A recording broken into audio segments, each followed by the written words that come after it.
पलट आएगी। अब भी है वक्त, अब भी है वक्त, करो कोई अंधेरों का इलाज। अब भी है वक्त, करो कोई अंधेरों का इलाज, वरना ये नस्ल उजालों को तरस जाएगी। सैयद फरत हुसैन साहब।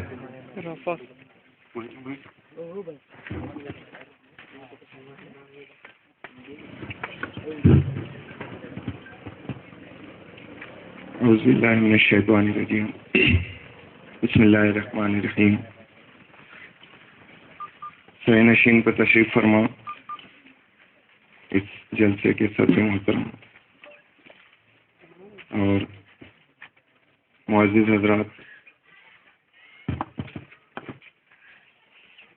इस जलसे में तशरीफ़ लाए हुए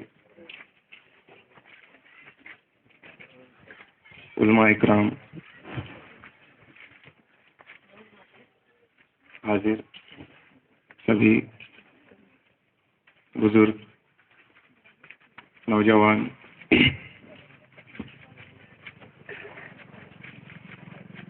आज इस जलसे का इनेकाद का मकसद मुझसे कबल मुंतज़मीन ने आप सबके सामने रखा।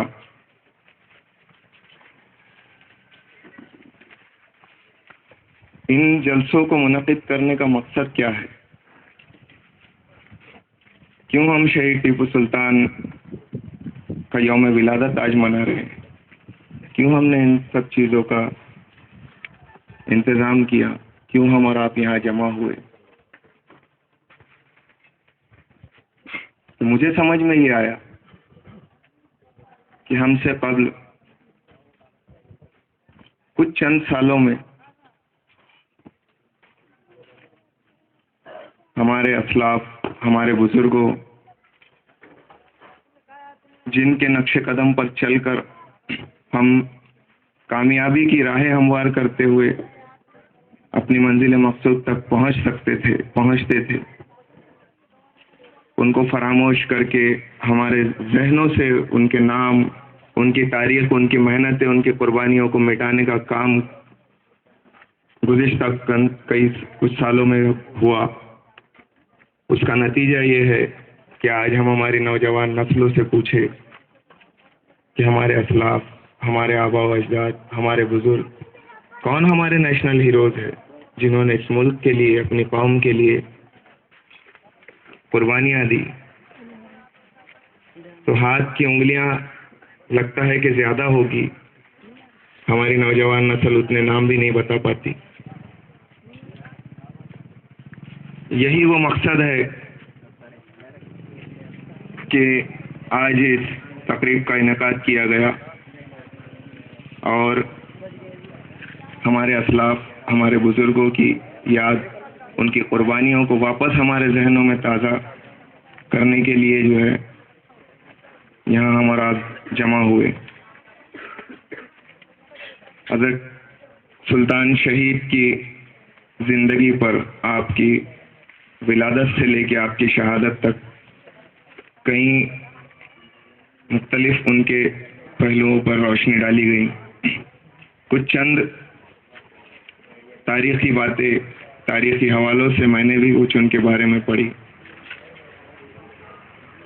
तो लगता है कि आज हमारी नौजवान नस्ल जिनको हीरो मान बैठी है, फिल्मों के हीरो, वो जिस तरीके से रहते हैं, हमारे बच्चे उस तरीके से रहने की कोशिश करते हैं।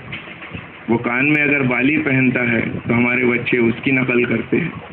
वो किसी बेहुदा किस्म के कपड़े पहनता है, हमारे बच्चे वो कपड़े पहनने की कोशिश करते हैं। लेकिन क्या होता है, अगर वो मर जाए तो 4 दिन के बाद कोई पहचानता नहीं। वैसे ही हमारी नस्ल उनके नक्शे कदम पे चलते हुए अगर ख़त्म हो जाए, कौन पहचानेगा? ना दुनिया के ना आखिरत के। लेकिन दुनिया में आज जिनके नाम लिए जाते हैं, चांद और सूरज की तरह जो चमक रहे हैं, वो अपने असलाफ के नक्शे कदम पे चलने वाले हमारे बुजुर्गान थे, जिन्होंने रहती दुनिया तक ऐसे काम किए कि उनका नाम, उनकी कुर्बानियाँ हमारे दिलों में कायम रहेगी, याद रहेगी। उनके ऊपर चलते हुए हमारी नस्लें भी तरक्की करेगी। हज़रत सुल्तान शहीद जब आपकी विलादत हुई 20 नवंबर 1750 में, उस वक्त आपके वालिद नवाब हैदर अली मैसूर के नवाब थे और अपने बच्चे को वैसी तालीम उन्होंने दी, वैसी तरबियत दी। तालीम के मैदान में, जंग के मैदान में सुल्तान 14 साल 15 साल की उम्र तक वो महारत हासिल कर गए कि न तालीम में न जंग के मैदान में कोई उनका सानी नहीं मिलता था। 17 साल की उम्र से सुल्तान ने जो है जंगों में हिस्सा लेना शुरू किया। तो चंद ही कुछ 2 या 3 जंगों के बाद अंग्रेजी फौज का आलम यह था कि एक मर्तबा इनसे तंग आकर, परेशान होकर कि नवाब हैदर अली के कंधे से एक मजबूत कंधा जुड़ गया। टीपू सुल्तान नाम का एक ऐसा नौजवान लड़का है कि नाक में दम कर दिया। उसके जंग करने के तरीके हमारी समझ में नहीं आते, कब कहाँ से हमला करता है, कैसे झपटता है, पलटता है, समझने से पहले ही तहस नहस करके सफ़ों को चीरता हुआ निकल जाता है। जब मीटिंग चल रही थी, एक मैंने तारीख की किताब में पढ़ा, अंग्रेज़ों की बड़े बड़े उनके जनरल, कर्नल, फौजी अफसरान शामिल थे और इसी पर उनकी बहस चल रही थी कि हिंदुस्तान के कई हिस्सों पे हम लोग कब्जा कर चुके। एक ताजिर बनकर ये लोग आए, हाथ में तराजू लेकर, भीख मांगी हमारे उस वक्त के बादशाहों से कि हमें यहाँ पर तिजारत करने के लिए इजाज़त दो। जब उन्हें इजाज़त दी गई तिजारत की गर्ज से, तो इन लोगों ने उंगली पकड़ते पकड़ते हमारा पहुँचा पकड़ लिया और उसके बाद हमारे गले तक हाथ डाले। तराजू लेकर आने वाले हाथों में तलवार थमाकर, जिन्होंने उन्हें आसरा दिया, रहने के लिए यहाँ जगह दी, रोजी रोटी के ज़राए उनके लिए खोले, उन्हीं लोगों पर जुल्म किया इन लोगों ने। और इन लोगों की नापाक साजिशों को मैसूर के उस नौजवान शेर ने समझा और ये अहद किया कि जब तक मैं हयात हूँ, मेरे खून का एक एक कतरा मेरे जिस्म में है, मैं इनके नापाक कदम मैसूर की सरजमीन पे नहीं रहने दूंगा, टिकने नहीं दूंगा। उसी आज़म के तहत इस कदर जो है नाक में दम किया अंग्रेज़ों की आपने कि जब वो मीटिंग उनका इनेकाद हुआ तो किसी ने ऐसे ही हवा उड़ा दी, अफवाह फैला दी कि सुल्तान जो है अपनी फ़ौज के दस्ते के साथ में इस मीटिंग की जगह पर हमला करने आ रहे हैं।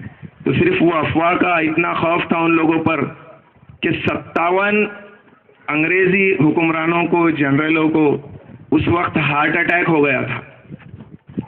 ये सुल्तान का रौब और दबदबा और ये उनका जंगी फ़नून का उनके ऊपर वो था गलबा। ये कितने लोगों को, हमारे बच्चों को तारीख मालूम है? नहीं पता है। और दूसरों ने तो साजिशें बहुत की, लेकिन हमारी भी कहीं ना कहीं कमज़ोरियाँ रही कि हम लोगों ने चाहा ही नहीं कि हम ये भी देखें कि भाई हमारे हीरोज़ कौन थे, हमारे ज़िम्मेदारान, हमारे बुज़ुर्ग कौन थे, उन्होंने क्या किया। तो आज ज़रूरी है कि इस किस्म के प्रोग्राम हम लोग अरेंज करें जगह जगह। और मैं दुंडाइचा की सरजमीन के जो ज़िम्मेदारान हैं, जिन्होंने इस प्रोग्राम का इनेकाद किया, उन लोगों का बहुत शुक्रगुजार हूँ, उनका मशकूर हूँ, ममनून हूँ कि बहुत अच्छा काम उन्होंने यहाँ पर शुरू किया कि सुल्तान शहीद की याद में और भी हमारे बुज़ुर्ग हैं, नेशनल हीरोज़ है, जिन्होंने अपने मुल्क के लिए, अपने वतन अजीज़ के लिए कुर्बानियाँ दी। उनकी तारीख़ें हम ऐसे ही छोटे छोटे प्रोग्राम, जलसों के ज़रिए आप लोगों तक पहुंचाते रहे, बताते रहेंगे इंशाअल्लाह। और जहाँ तक बात रही कि सिर्फ बाहर ही हम लोग ये प्रोग्राम करें, नहीं, हमें घरों में भी अपने माहौल वैसा तैयार करना होगा कि हमारे बच्चे हमारे असलाफ की कुर्बानियों को फरामोश न करें और जुड़े रहे दीन से, दुनिया की कामयाबी के साथ साथ अपने आखिरत की फिक्र रखे। क्या वजह है सुल्तान शहीद इतनी तरक्की करे? क्या वजह है कि कम अरसे में जो है वो सुल्तान बने? क्या वजह है कि आज 200, 250, पौने 300 साल के बाद में भी हम लोग उनकी याद मना रहे हैं, उन्हें अपनी दुआओं में याद रख रहे हैं, उनके लिए हम दुआएं कर रहे हैं हाथ उठाकर, हम अपने बच्चों को उनकी कुर्बानियां बता रहे। क्या वजह है? वजह सिर्फ ये थी कि एक वाकया मैंने अपने बुजुर्गों से सुना था हज़रत टीपू सुल्तान शहीद के लिए, कि जब आपने एक जंग के दौरान अंग्रेज़ों ने आपको बुलाया कि भाई हम लोग कुछ एक बात करना चाहते हैं आपसे सुलह की, हम लोग तंग आ गए जंगो जदल से, तो आपने अपने रिजाई भाई को भेजा कि जाइए क्या क्या बोलना है उन लोगों का सुन के आइए आप। रिजाई भाई बहुत सारे हमारे उलमा इकराम बुजुर्ग समझते हैं, मैं उसको वाज़े कर दूं कि उस वक्त